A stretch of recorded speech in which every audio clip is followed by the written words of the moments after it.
Every one of the cars we've rebuilt has got more expensive, more difficult to work on. You're joking. No! And more rare.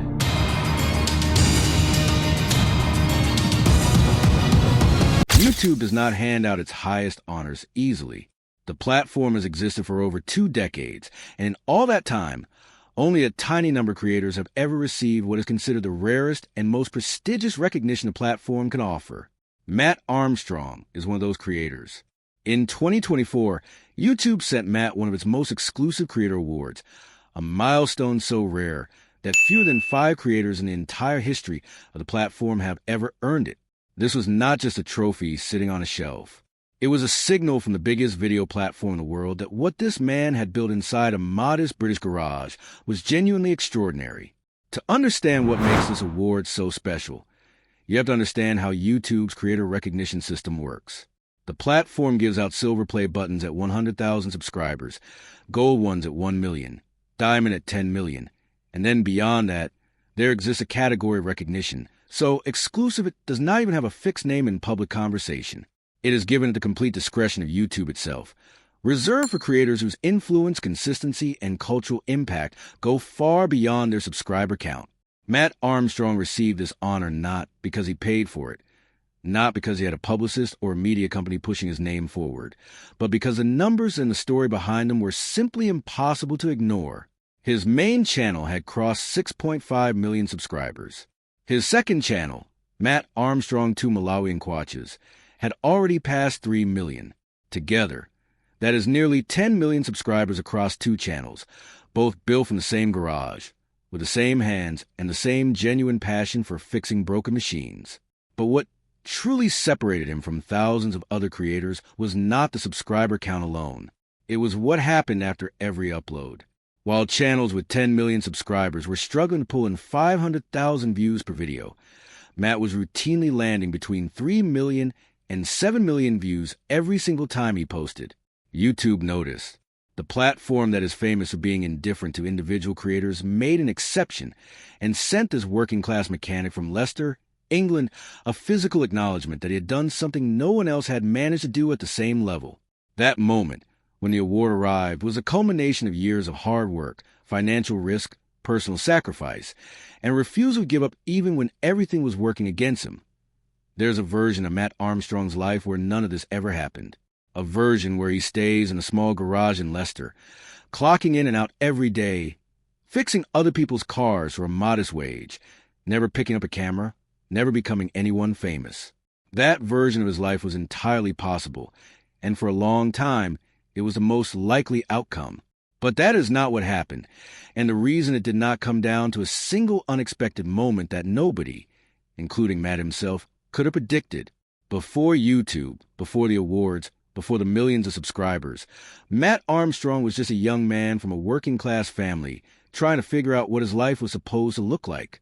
He grew up in Leicester, England, in a household where money was tight, and life demanded that you figure things out on your own from an early age. His parents separated when he was young, and he grew up living mainly with his mother. His father, Tony, was not around every day, but the mark he left on Mat was permanent and powerful. Tony worked as an automotive mechanic, putting in exhausting hours through the night, clocking in when the sun went down, and leaving only when it came back up, all for a wage that barely reflected the effort he was putting in. He was getting older, and the only reason he kept pushing through those brutal hours was because the alternative was his family going without food. Watching his father work like that, with that level of quiet dedication and physical commitment, embedded something deep inside Mat, the inability to sit still, the need to always be doing something productive, the desire to be better than what the circumstances suggested was possible. These things came directly from Tony, and Mat has never pretended otherwise. Whenever he gets the opportunity to speak about where his drive comes from, he credits his father without hesitation. This foundation shaped everything that followed, but the path to YouTube was far from direct. Mat did not wake up one morning and decide to become a content creator. His first real passion was not cars. It was BMX riding, and he pursued it with the kind of intensity that blurred the line between hobby and obsession. He competed internationally, riding in Dubai, Germany, and Spain, chasing a professional career in a sport that offers very little financial stability and even less room for error. The journey was exciting and exhausting at the same time, and would eventually fall apart in a way he did not see coming. The professional BMX world looks far more glamorous from the outside than it actually feels from the inside. For Mat Armstrong, the reality of chasing a career in competitive BMX riding meant navigating a world with very little money, unreliable support, and a constant feeling of being one bad result away from having nothing. To compete at the highest level, riders needed sponsors, not just for financial backing, but for the connections and opportunities that came with being attached to a recognized brand or organization. Without a strong sponsor, a rider could not afford the travel costs, the equipment, or the entry fees that came with competing at an international level. To attract those sponsors, riders had to submit edit tapes, short films of their best tricks, and riding cut together to show what they were capable of. This was a standard way into the professional circuit, and Mat took it seriously. The problem was that he did not have a team or a crew to help him put those tapes together. He was essentially operating alone, with no budget and no professional support. So he did what he always did when faced with a problem. He figured it out himself. He started filming and editing his own footage, teaching himself the basics of video production out of pure necessity.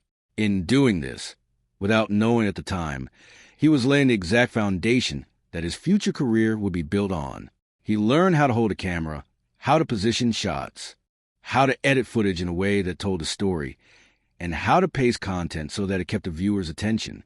These were not skills he studied in a course or learned from a mentor.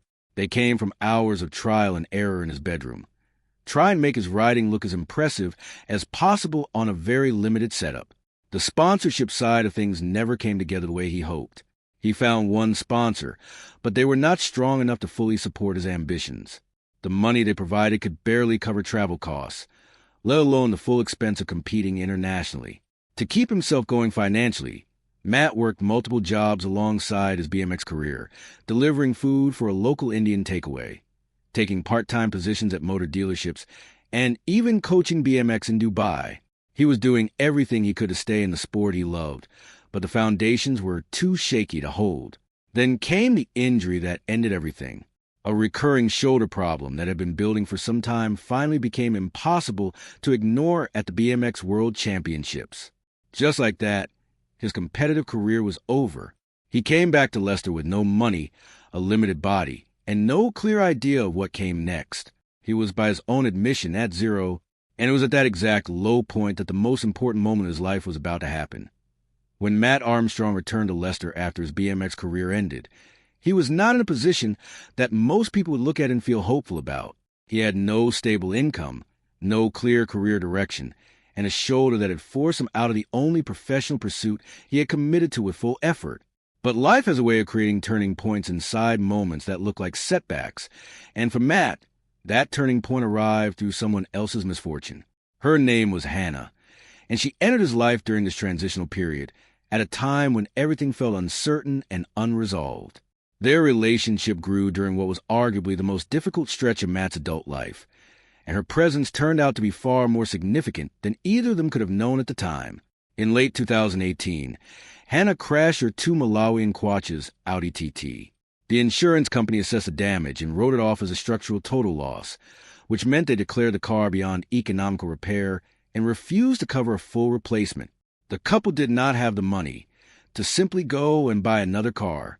For most people in that situation, the story would have ended there, with a lot of frustration and an inconvenient search for affordable transport. But Mat looked at the written-off car and saw something different. He had grown up around vehicles, had watched his father work on them, and had spent time at motor dealerships. He knew enough to believe that the damage was fixable if he were willing to put the time in and accept the challenge. So he bought the wreck back from the insurance company for £600, with one very clear goal in mind. He would fix it himself on a tight budget and give it back to Hannah as a working car. That was the entire plan. Nothing more. No camera, no audience, no YouTube strategy. Just a man with mechanical knowledge and a broken car, trying to do something useful with what little he had. What happened next was Hannah's idea, or at least Hannah's instinct. She picked up a camera and started recording him working on the car. There was no professional motivation behind it at the time. She was simply documenting her partner doing something impressive, keeping a record of the process as a personal memory. But when Matt watched the footage back, he liked what he saw, and he did something that would change both of their lives permanently. He uploaded it to YouTube. The response was nothing like what you might expect for a first upload, with no audience, no promotion, and no social media following behind it. The algorithm, which is famously unpredictable and does not hand out success without reason, did something unexpected. The video took off. It started picking up hundreds of thousands of views, then kept climbing. Unlike the years he had spent trying to build a BMX presence online for sponsorship purposes, this single car video performed in a way that nothing else in his history had ever come close to. That video was the beginning of everything. From a single video about fixing Hannah's crashed Audi TT, Mat Armstrong built one of the most watched automotive channels in YouTube history. But the way he built it is just as interesting as the fact that he built it all, because the growth did not come from following a template or copying what other successful creators were doing. It came from doing something genuinely different, and doing it consistently enough, and at a high enough level that the platform had no choice but to take notice. In the automotive space on YouTube, there was already a well-established set of formats that creators used. Car reviews, DIY maintenance guides, track day vlogs, reaction content about rare vehicles. These formats had worked for years and had built solid audiences for channels like CarWow and ChrisFix, both of which are respected and well-established names in the space. But Matt did not slot into any of those categories. What he created was something that functioned more like a television drama series than a traditional YouTube car channel. Each rebuild project he took on had a beginning, a middle, and an end. There were real stakes involved, real money being spent, real problems that appeared without warning and demanded creative solutions. The audience was not just watching someone fix a car. They were following a story, episode by episode, not knowing what was going to happen next, and genuinely invested in the outcome. This structure, which borrowed more from long-form narrative television than from anything the automotive YouTube world had seen before, pulled in viewers who had no interest in cars whatsoever. People who would never consider watching a car review or a maintenance tutorial found themselves staying up late to watch the next episode of whatever rebuild Matt was working on, simply because the storytelling was compelling enough to make the subject matter irrelevant. The content became bigger than the niche it lived in, and as the projects grew larger and more ambitious, taking on Bugatti Veyrons, Ferrari 296s, and Rolls-Royces, the audience grew with them. One video turned into two into three, and by the time the channel had established its format and its voice, the growth became self-sustaining. His main channel crossed 6.5 million subscribers. His second channel passed 3 million, and the view counts on individual videos were regularly hitting figures that channels 10 times the size would struggle to achieve. What made this even more remarkable was the economic model that supported it all. His channel generates an estimated £150,000 to £350,000 per month across all revenue streams. And the way he manages that money reflects the same self-sufficient thinking that has defined his approach to everything else. The content pays for the cars pay for the content. The whole system feeds itself, and it keeps getting larger with each project he takes on. Point one of the most interesting things about Mat Armstrong's success, and one of the things that makes him genuinely unique among large YouTube channels, is that he himself is irreplaceable within his own content. This is not true of every big creator on the platform, and understanding why it matters helps explain both the strength of what is built and the particular kind of pressure that comes with it. Consider Mr. Beast, who runs the most subscribed individual channel on YouTube with over 500 million subscribers. The scale of Mr. Beast's operation is completely different from anything Matt is doing, but there's a structural difference between the two that goes beyond subscriber counts and production budgets. If Mr. Beast steps away from the camera for an extended period, the machine he has built can continue running without him. His crew keeps filming. The challenges keep happening. The stakeholders can find someone to anchor the content while he is absent, because the format itself is bigger than any single person within it. Mat Armstrong's channel does not work like that. If Matt walks out of the garage, the rebuilding content stops entirely. Not pauses, stops. There is no crew member who could step in and replicate what he does, because what people are watching is not a format or a concept that can be handed to someone else. They are watching Matt's specific hands, his particular mechanical knowledge, his instinctive judgment calls in the middle of a complex problem, and his personality while he works through it. The authenticity of it, the fact that it is clearly one real person genuinely doing something difficult, is what holds the audience, and this authenticity cannot be manufactured or delegated. In this sense, Matt is not just a host of his channel. He is the product itself. Every subscriber clicked follow because of him specifically, not because of the concept of car rebuilding in general. This makes his relationship with his audience unusually strong and unusually loyal. It is also what drives his consistently exceptional view counts, because the audience is not just casually checking in. They are showing up for a specific person whose work they have come to trust and be genuinely interested in. But this same quality also represents the channel's most significant vulnerability. The business is entirely dependent on one person's continued physical presence and well-being, which is a considerable risk when you factor in the nature of the work he does.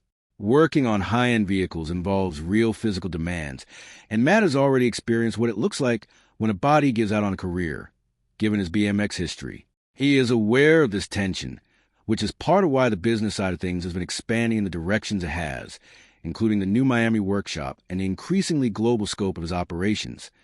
Success at the scale Mat Armstrong has reached does not arrive without noise around it, and a significant portion of that noise has been negative. The bigger a channel gets, the more people look for reasons to question the legitimacy of what has been built. In Matt's case, the criticism has come from multiple directions at once. Some of it honest, some of it exaggerated, and some of it straightforwardly false. The most persistent accusation that circulates in online forums and comment sections is that his car finds are staged. The claim is that the damaged supercars he appears to discover on salvage auction platforms like Copart are not actually stumbled upon through legitimate auction processes. According to this theory, the deals are prearranged, handed in by sellers or manufacturers who want the exposure his channel provides. And the whole process of finding and buying these cars is a kind of performance designed to look like spontaneous risk-taking. It sounds like a reasonable thing to wonder about when you watch a channel at his level repeatedly find remarkably interesting vehicles. But the theory does not hold up when you look at the evidence. Matt has documented his purchasing process in detail, including the financial losses he has absorbed when builds go sideways and cost more than expected. He navigates the same chaotic salvage auction environment that any private buyer would face. The more accurate version of the story is that as his reputation has grown, some sellers now approach him directly, knowing he has both the capital and the audience to take on projects nobody else would touch. That is not the same as staging. The second major claim comes from the professional automotive community and carries a sharper edge. Experienced mechanics, particularly those working at the premium end of the industry, have argued that Matt's finished cars are structurally compromised. The phrase that gets used is death traps, which is a serious accusation. They suggest that cosmetic work with body filler and camera-friendly shortcuts are hiding underlying structural problems that would never pass a real professional inspection. There's a small sliver of truth buried inside this claim. In his earliest work, when budgets were extremely tight, compromises were sometimes made. He also made specific technical errors on Bugatti Veyron build, including miswiring a gearbox pump and using incorrect fluids during a service. But the leap from those documented mistakes to the idea that his cars are illegal and dangerous is not supported by any actual evidence. Every finished build goes through official UK structural inspections and alignment tests before being driven on a public road. The cars are road legal. The dangerous narrative exists because it sounded plausible to people who were already looking for a reason to doubt him. Beyond the structural safety accusations, two more specific criticisms have attached themselves to Mat Armstrong's name over time. One involves his car raffles. The other involves the way his videos are edited. Both deserve honest examination because the details matter and the truth in each case is more nuanced than either side of the online debate tends to acknowledge. Matt runs ticketed raffles where viewers purchase entries for the chance to win cars he has rebuilt. Given the scale of his operation and the value of the vehicles involved, some people have raised concerns about whether these raffles are legally sound and whether the outcomes are genuinely random. The specific claims that circulate on Reddit threads and automotive forums are that the raffles either operate outside the bounds of UK lottery law, or that the winners are selected in a way that favors certain people connected to Matt or his team. This accusation is, by the available evidence, simply false. Matt's raffles operate under UK promotional law, which is an enforceable and well-defined legal framework. The draws themselves are managed by independent third-party auditing firms, meaning neither Matt nor anyone on his team controls the outcome. He has filmed the winner handover process on multiple occasions, and there are no documented cases of a raffle result being disputed or overturned by any legal authority. The authorities have reviewed the operation and found nothing worth acting on. The second issue is more complicated and carries more legitimate weight. Automotive journalist Chris Harris publicly pointed out that Matt's videos use clips from television commercials, broadcast documentaries, and news segments without crediting the original creators. This practice exists in a legally and ethically gray area. Some viewers dismiss it as normal behavior that other creators engage in without consequence. Others argue that Matt is specifically profiting from broadcast material that belongs to other people, which is a reasonable concern regardless of what other creators do. What makes this criticism harder to fully dismiss is Matt's response to it, or rather the lack of one. He has addressed other controversies in his career with considerable directness and transparency. But on this particular issue, he has stayed largely quiet, and his audience tend to move past it faster than they probably should. It remains an open point of criticism that has not been cleanly resolved, and the absence of a clear statement from Matt on the matter leaves it sitting in an uncomfortable space. If the online criticism from fans and commentators has been difficult to manage, the conflict with car manufacturers has been something else entirely. These are not anonymous forum users making accusations from behind a screen. These are some of the most powerful and recognizable automotive brands in the world, actively working to make Mat Armstrong's projects harder to complete. And yet, in every case where a manufacturer has pushed back against him, the result has ended up being more publicity for Matt and more embarrassment for the company involved. The most dramatic and most publicized confrontation has been with Bugatti. After Matt acquired a wrecked Chiron purport, one of the rarest and most valuable hypercars ever produced, Bugatti responded by blacklisting the car's VIN number across its entire global dealer network. Every genuine replacement part, from windshields to body brackets to headlights, was refused. The manufacturer's position was straightforward and uncompromising. Either ship the car to the Bugatti factory in Mulheim, France, and pay for an authorized repair that would run into the millions, or go without the vehicle. There was no middle ground being offered, and no goodwill being extended. Matt chose a third option,